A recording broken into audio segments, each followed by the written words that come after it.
गायत्री देवी के चेहरे पर आज एक अलग ही बेचैनी दिखाई दे रही थी। हमेशा शांत और मजबूत रहने वाली गायत्री देवी अचानक अंदर से टूटी हुई नजर आ रही थी। हवेली में पिछले कुछ दिनों से लगातार हो रही अजीब घटनाओं ने सभी को डरा दिया था, लेकिन सबसे ज्यादा परेशान थी अनु।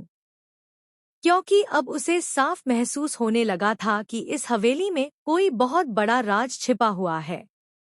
रात के अंधेरे में सुनाई देने वाली पायल की आवाज, बंद कमरों का अपने आप खुल जाना और बार-बार सामने आती राजनंदिनी की तस्वीरें, यह सब सिर्फ इत्तेफाक नहीं हो सकता था। अनु कई दिनों से गायत्री देवी से सच जानने की कोशिश कर रही थी, लेकिन हर बार गायत्री देवी बात बदल देती थी, जैसे वह किसी बड़े डर के साए में जी रही हों। लेकिन इस बार हालात पूरी तरह बदल चुके थे, क्योंकि अब राजनंदिनी का नाम सिर्फ अतीत की कहानी नहीं रहा था, बल्कि उसका असर अनु की जिंदगी पर भी पड़ने लगा था। अनु को बार बार अजीब सपने आ रहे थे। उन सपनों में एक लड़की रोते हुए मदद मांगती थी। कई बार अनु की नींद अचानक टूट जाती और उसे ऐसा लगता जैसे कोई उसके कमरे में मौजूद हो, लेकिन हर बार वहां कोई नहीं होता। उसी रात हवेली में तेज तूफान शुरू हो जाता है। आसमान में बिजली चमक रही होती है और पूरे घर में डर का माहौल फैल जाता है।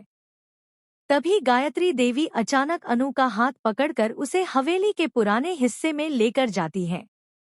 वह हिस्सा सालों से बंद पड़ा था। वहां जाने की इजाजत घर में किसी को नहीं थी। अनु डरते हुए पूछती है कि आखिर वह उसे वहां क्यों लेकर आई है। लेकिन गायत्री देवी बिना कुछ होने वाली आगे बढ़ती धमाकेदार एंट्री, क्योंकि चेहरे पर दर्द साफ दिखाई दे रहा होता है। की हो चुकी है वापसी। जैसे ही वह दोनों पुराने कमरे के सामने पहुंचती है, गायत्री देवी कांपते हाथों से दरवाजा खोलती है। दरवाजा खुलते ही तेज हवा चलने लगती है और कमरे में रखी पुरानी चीजों पर जमी धूल उड़ने लगती है।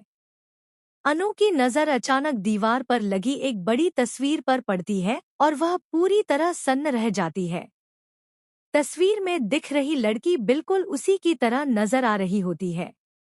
वही चेहरा, वही आंखें और यहाँ तक कि मुस्कान भी एक जैसी। आर्यवर्धन की जिंदगी में अनु की ऐसा तूफान तेज आने वाला है, जिसकी उसने कभी कल्पना भी नहीं की थी कि आखिर यह लड़की कौन है। में पिछले कई दिनों से चल गायत्री देवी की आंखों से ही सभी को परेशान कर रखा था। वह भारी आवाज में सामने आने वाला है। यह राजनंदिनी पूरे परिवार की नींद उड़ाने